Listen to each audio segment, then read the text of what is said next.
আমরা আমাদের জীবদ্দশায় অনেক যুদ্ধ দেখেছি, অনেক যুদ্ধের সাক্ষী হয়েছে পুরো বিশ্ব।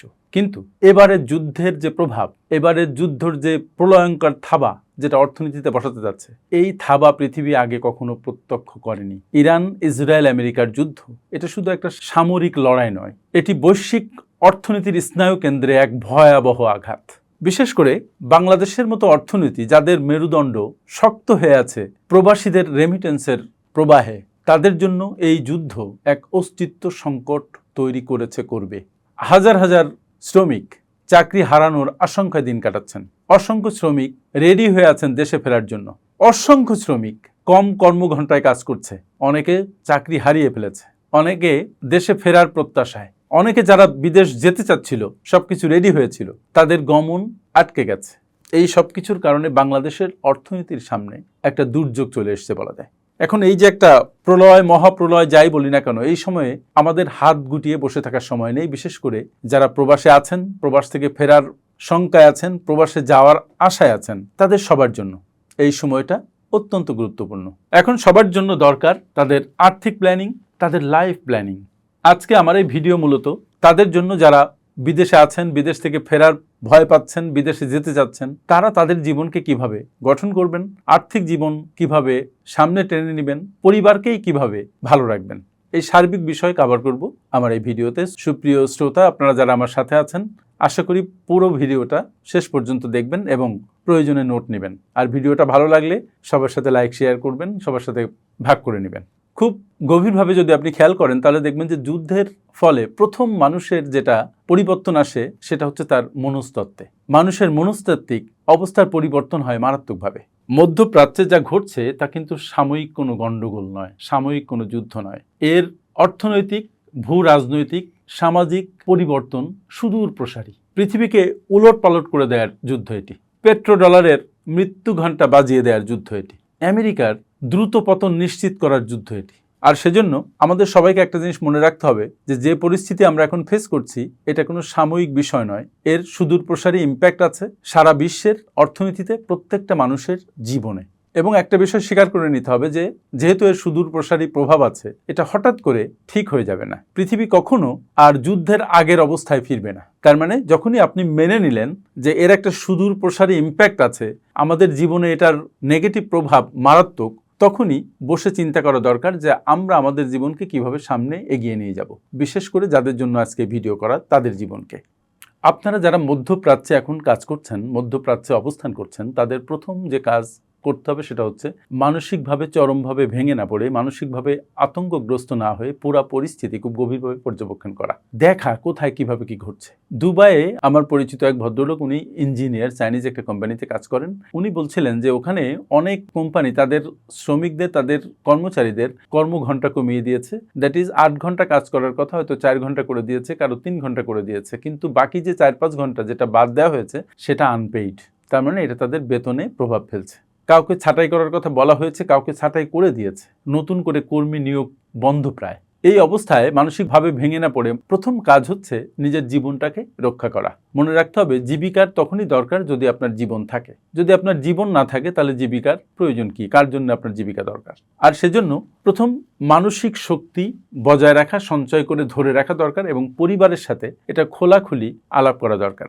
আপনারা অনেকেই পরিবারের সাথে যখন আলাপ করবেন এবং পরিবার যখন শঙ্কায় পড়বে যে আপনি বিদেশ থেকে দেশে ফেরত আসতে পারেন, তখন পরিবারের কাছ থেকে আন্তরিক ব্যবহার নাও পেতে পারেন। সেই ক্ষেত্রেও আপনার মন যেন ভালো থাকে, যেন মনকে শক্ত রাখতে পারেন, সেভাবে নিজেকে প্রিপেয়ার করবেন। জীবনের কখনোই সবকিছু শেষ হয়ে যায় না। আপনি ভাববেন যে এক দরজা বন্ধ হয়ে গেলে সামনে 1000 দরজা আল্লাহ খুলে দেন।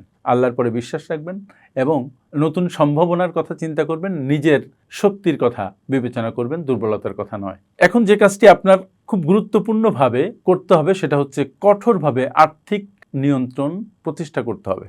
সংকটকালীন সময়ে মনে রাখবেন যে ক্যাশ ইজ কিং, মানে নগদ টাকাই হচ্ছে রাজা। এই সময়ে আপনার কাছে যত নগদ টাকা আপনি ধরে রাখতে পারবেন ততই আপনি ভালো থাকবেন এবং অপচয় যেন 1 পয়সাও না হয় সেদিকে খেয়াল দেওয়া দরকার। যারা বিদেশ থেকে এই সংকটকালীন সময়ে দেশে ফিরে আসছেন তারা বাজার করে ব্যাগ ভর্তি করার কোনো দরকার নেই, বরং অপ্রয়োজনীয় জিনিস একটাও না কিনে সেটা ক্যাশ রাখুন, যেটা দেশে আসলে আপনার কাজে লাগবে। অমুকের জন্য ফোন কেনা, অমুকের জন্য ল্যাপটপ কেনা, অমুকের জন্য দামি ড্রেস কেনা, অমুকের জন্য গয়না কেনা, স্টপ দিস নাও। এখন এই সময় নয়। আপনার দরকার ক্যাশকে সামলানো। তার জন্য প্রথম দরকার কি আমি বললাম যে খরচকে সামলানো, খরচকে নিয়ন্ত্রণ করা, অপ্রয়োজনীয় কোনো খরচ না করা। এবং বিদেশে যারা থাকছেন তারা তাদের ব্যক্তিগত খরচ একেবারে ন্যূনতম পর্যায়ে নামিয়ে আনা। কোনো গেজেট, কোনো দামি কোনো কিছু, দামি ড্রেস, কোনো কিছু না কেনা, কারোর জন্য না। আমি আগেই বলেছি আপনার জীবিকার প্রয়োজন তখন যখন আপনার জীবন থাকে, ঠিক সেরকম আপনার বিলাস দ্রব্য প্রয়োজন তখন, বা দামি গিফট, দামি ল্যাপটপ, আইফোন এগুলো তখন প্রয়োজন যখন আপনি সুস্থ থাকবেন, ভালো থাকবেন। আপনার এখন দরকার খরচের সংকোচন করা, করে 1 টাকা পারলেও সেটা জমিয়ে রাখা, সেটা নিজের কাছে ধরে রাখা ক্যাশ আকারে। আপনার এখন ছুটিতে যাওয়া, রেস্তোরাঁয়, দামি রেস্তোরাঁয় খাওয়া, দূরে কোথাও ভ্রমণ করা, গাড়ি চালিয়ে অনেক দূরে চলে যাওয়া, এটা এখন আপনার সময় নয়। আপনার এখন সময় সার্ভাইভালের, আপনার সময় বিলাসিতার নয়। জাস্ট ফলো ইট। দ্বিতীয় কাজটা করা দরকার পরিবারকে সচেতন করা, পরিবারের সাথে পুরো বিষয়টা বুঝিয়ে বলা। তারাও যেন আপনি যে টাকা দেশে পাঠিয়েছেন সেই টাকা খুব হিসাব কিতাব করে খরচ করে। তারা তাদের আর্থিক প্ল্যান যেন এমনভাবে করে যেটা দিয়ে অপ্রয়োজনীয় খরচ থেকে দূরে থাকা যায় এবং কোনোভাবে জীবনটাকে টেনে নিয়ে সামনে যাওয়া যায়। আপনাকে যদি দেশে ফিরতে হয় তাহলে আপনার ক্যাশ লাগবে, নতুন কর্মসংস্থান লাগবে, নতুন কিছু করার জন্য আপনার টাকা লাগবে। পরিবারের সাথে যদি এটা খোলামেলা আলাপ না করেন, যদি লজ্জা পান, যদি নিজের সম্মানের দিকে এখন খেয়াল করেন যে কি না কি হবে, তাহলে বিপদ।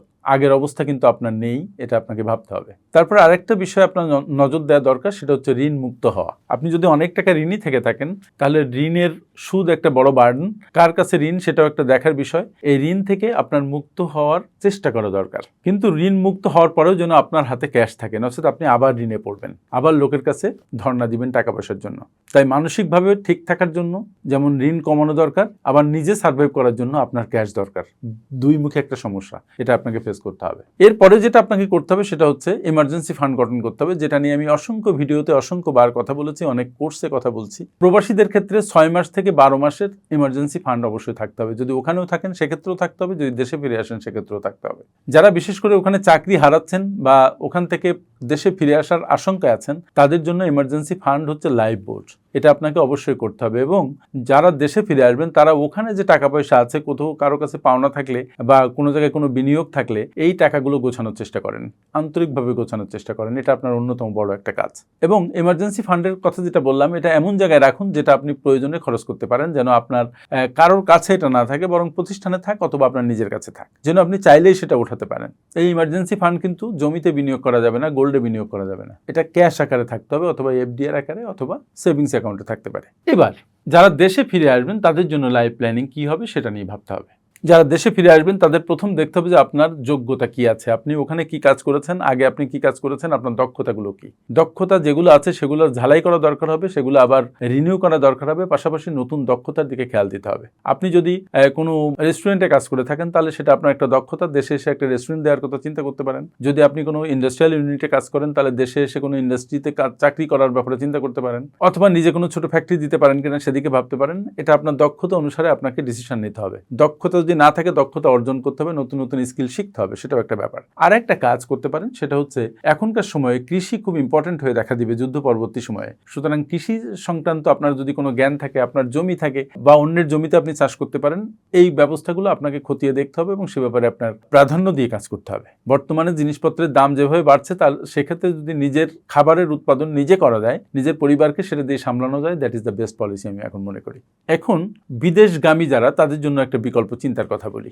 অনেকে আছেন যাদের ভিসা হয়ে গেছিল, যারা বিদেশ যাওয়ার জন্য ঋণ করেছেন, বাড়ি থেকে, আত্মীয় স্বজনের বাড়ি থেকে বিদায় নিয়েছেন, কিন্তু যুদ্ধের কারণে তারা আটকে গেছেন, তারা যেতে পারছেন না, তাদের ভিসা ডেট শেষ হয়ে যাচ্ছে, তাদের চাকরি যেদিন জয়েন করার কথা সেই ডেট শেষ হয়ে যাচ্ছে। এরা কি করবেন? আপনি এজেন্সিতে যে টাকাগুলো দিয়েছেন তাদের সাথে কন্ট্যাক্ট করুন, করে দেখুন যে সেই টাকাগুলো ফেরত নেওয়া যায় কিনা। যদি টিকিট কেটে থাকেন সেই টিকিট ক্যান্সেল করা যায় কিনা, টাকা ফেরত নেওয়া যায় কিনা চেষ্টা করুন। আমি বারবার বলছি ইউনিট ক্যাশ।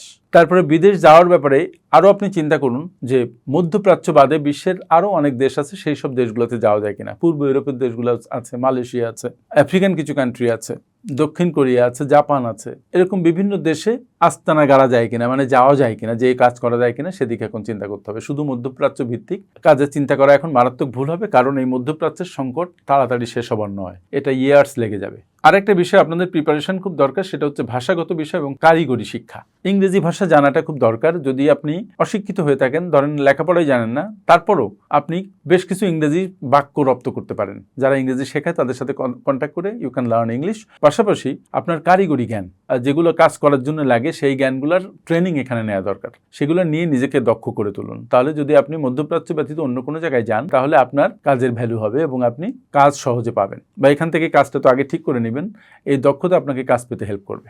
প্রবাসীদের জন্য এবার বিনিয়োগের কৌশল নিয়ে আমি একটু কথা বলতে চাই। অধিকাংশ প্রবাসী তারা করেন কি, জমি কিনেন বিনিয়োগ হিসাবে। এই সময়ে জমি কেনার চাইতে আপনার যেটা দরকার, আপনার নগদ টাকা কাছে রাখা দরকার। যদি এমার্জেন্সি ফান্ড থাকে এবং ব্যবসার জন্য কিছু টাকা আপনার থাকে, তাহলে বাকি টাকা আপনি জমিতে বিনিয়োগ করতে পারেন, সেটা অন্য বিষয়। তাছাড়া আপনি যে কাজটা করতে পারেন সেটা হচ্ছে সঞ্চয়পত্রে বিনিয়োগ করতে পারেন, গভর্নমেন্ট বন্ডে বিনিয়োগ করতে পারেন, আপনি মিউচুয়াল ফান্ডে বিনিয়োগ করতে পারেন, এসআইপিতে বিনিয়োগ করতে পারেন, আপনি সতর্কতার সাথে শেয়ার বাজারে বিনিয়োগ করতে পারেন। এই বিনিয়োগগুলো হয়তো শর্ট টার্মে আপনাকে খুব বড় রিটার্ন দিবে না, কিন্তু লং টার্মে এটা রিটার্ন খুব ভালো হবে, কারণ সারা জীবন পৃথিবীতে যুদ্ধ অবস্থা থাকবে না। এবার আপনাকে মুদ্রাস্ফীতি এবং সংসার পরিচালনার দিকে একটু নজর দিতে হবে।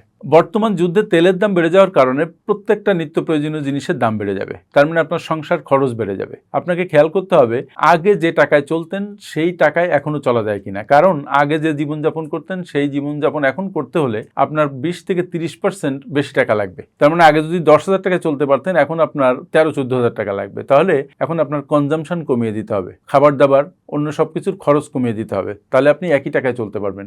একটু কষ্ট হবে, কিন্তু বিপদের সময় টিকে থাকাটাই বড় কথা। কষ্ট হলে হোক, কিন্তু টিকে যান ছেলে মেয়ে নিয়ে। আপনি বাজেট করবেন, বাজেটকে ট্র্যাকিং করবেন, যে খরচ কোথায় হচ্ছে, কিভাবে হচ্ছে, বাজেট করে তারপরে চলবেন। আর একটা বিষয় হচ্ছে, যে যেখানেই থাকেন, বিদেশে থেকে থাকেন আর এখানে থাকেন, বিকল্প আয়ের চিন্তা করা। সবসময় বিকল্প আয়ের পথ যে আপনি তৈরি করতে পারবেন তা না, কিন্তু যখনই আপনি চিন্তা করবেন তখন নতুন একটা স্কিল আপনি শিখবেন এবং আজকে না হোক 2 দিন পরে আপনি বিকল্প একটা আয়ের ধারা ক্রিয়েট করতে পারবেন। কারণ যে মানুষ একটা মাত্র আয়ের উপর নির্ভর করে সে কিন্তু সবসময় খুব বিপদে থাকে। এই জিনিসটা আমি আবার স্মরণ করিয়ে দিলাম। দক্ষতা বৃদ্ধি, একথা একটু আগে আমি বলেছি, কিন্তু এখানে আরেকটা জিনিস বলা দরকার, যে এই সময়ে মধ্যপ্রাচ্যে তাদের চাকরি চলে যাচ্ছে প্রথমেই যারা অদক্ষ। যারা চাকরি করবেন তারা মনে রাখবেন যে দক্ষতার বিকল্প নেই। সুতরাং এই সময় যাদের চাকরি চলে যাচ্ছে তারা চুপচাপ বসে টেনশন করার পরিবর্তে কোন দক্ষতা অর্জন করলে আপনার চাকরির বাজার উন্মুক্ত হবে, কোন দক্ষতা আপনি সহজে অর্জন করতে পারবেন, সেই ধরনের দক্ষতার দিকে মনোযোগ দিন। টেনশন করে, কান্নাকাটি করে, হইহুল্লোড় করে সময় কাটাবেন না। রেদার এই বিপদের সময়ে নিজেকে দক্ষ করে গড়ে তোলার একটা সুযোগ তৈরি হয়েছে, সেদিকে মনোযোগ দিন। বিদেশে থাকেন বা দেশে থাকেন, দেশে ফিরে আসেন, নিজের দক্ষতার উন্নয়ন করার বিকল্প নেই, এটা মাথার মধ্যে ঢুকিয়ে নিন।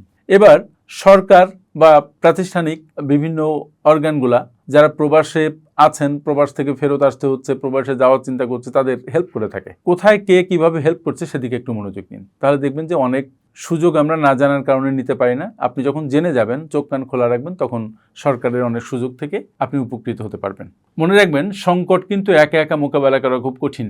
সংকটে আপনজনেরা কাছে আসে, আবার কেউ দূরেও চলে যায়। তারপরও আশা করব যে সংকটকালীন সময়ে আত্মীয় স্বজন, বন্ধু বান্ধব, পরিবারের সদস্যদের মধ্যে একটা মৈত্রী খুব দরকার, একটা সুসম্পর্ক, বন্ডিং খুব দরকার। সেই বন্ডিংটা তৈরি করার জন্য সচেষ্ট হবেন। এই সময় ঝগড়াঝাটি করে, মারামারি করে একে অপর থেকে দূরে সরে যাবেন না, তাহলে বিপদ আরও বাড়বে। বিশেষ করে যারা সংসারের লিডিং পজিশনে থাকে তাদের এই উদ্যোগটা নিতে হয়। আপনারা এমনভাবে সংসারকে নির্বাহ করবেন, নিজের জীবনকে নির্বাহ করবেন যেন একে অপরের সহযোগী হতে পারেন, শত্রু নয়। পরিবারের সাথে সুসম্পর্ক, মানসিক স্বাস্থ্য, শারীরিক স্বাস্থ্য, এগুলো আপনার সামনে এগিয়ে যেতে হেল্প করবে, সাথে দক্ষতা। মনে রাখতে হবে, বিপদ চিরজীবনের জন্য আসে না, বিপদ আসলেও কিছু সুযোগ নিয়ে আসে। আমরা সুযোগকে দেখতে পাই না, টেনশন করার কারণে আমরা বিপদকে আরো বড় করে ফেলি। এই জন্য মানসিক দৃঢ়তা নিয়ে, পরস্পরের সহযোগিতা নিয়ে, নিজের শক্তিকে কাজে লাগিয়ে বিপদ থেকে উত্তরণ দরকার। আপনাদের বিপদ কেটে যাবে, আবার পৃথিবী শান্ত হবে, আপনি যোগ্য হয়ে উঠবেন এবং পৃথিবীর সাথে মানিয়ে নেবেন। মূল ব্যাপার হচ্ছে, ইরান, আমেরিকা, ইসরায়েলের যে যুদ্ধ, এটা কারো নিয়ন্ত্রণে নেই। এটা আমাদের দূর থেকে দেখা আর দোয়া করা ছাড়া আর কোনো কিছু করার নেই, বা নিন্দাও করতে পারি, কিন্তু সেটা ঠিক না। বরং টেনশন না করে, যুদ্ধ যেহেতু আমাদের নিয়ন্ত্রণে নেই, এটার প্রভাব আমাদের উপরে এসে পড়বে, এটাকে আমরা কিভাবে মোকাবেলা করব এবং নিজের জীবনকে, নিজের পরিবারকে, নিজের বাচ্চা কাচ্চাদেরকে কিভাবে সুরক্ষিত রাখবো সেদিকে আমাদের মনোযোগ দেওয়া দরকার। বেস্ট অফ লাক, সবাই ভালো থাকবেন এবং আপনারা কে কোথায় কেমন আছেন জানাবেন। কোনো সাহায্য লাগলে কমেন্টে জানাবেন, আমরা আপনার বুদ্ধিভিত্তিক সহায়তা দিয়ে হেল্প করব। আমাদের সাথে থাকার জন্য অনেক অনেক ধন্যবাদ। আসসালামু আলাইকুম।